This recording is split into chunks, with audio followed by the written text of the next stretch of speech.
Have you read your Bible today? If not, I got you. Today, we'll be reading from 1 Samuel chapter 2, verse 29. Why do you kick at my sacrifice and at my offerings, which I have commanded in my habitation, and honorest your sons above me, to make yourselves fat with the chiefest of all the offerings of Israel, my people? So, what happened in this story is that Eli was the priest, and he had two sons, which were priests as well. And his two sons, they just kept playing with God. They were sleeping with the women in the congregation. They were kicking at his sacrifices. They were treating people wrong. They weren't upholding the standards of a priest. They were playing with God.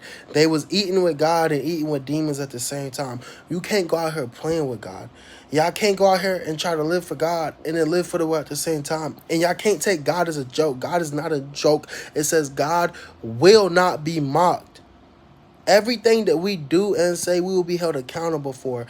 Today when we do it, the next day when we do it, even on the day of judgment, we'll be held accountable for it. And because Eli did not stop his sons from doing what they did, Eli was held responsible too. For God asked him, why did you not stop your sons? Why did you love your sons more than me to continue to let them sin against me and drag my people through the dirt, through the mud?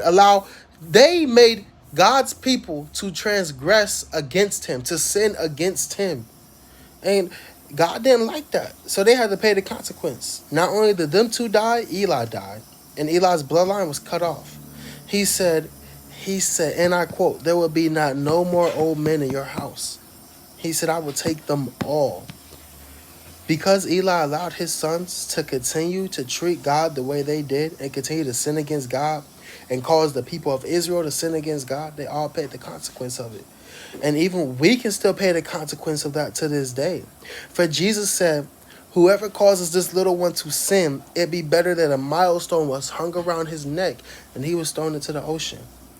I'm telling you, when God says something, he means it. He does not like it when other people cause his people to stumble and sin against him. He loves everybody, but we will all be held accountable for our actions, and we will reap what we sow.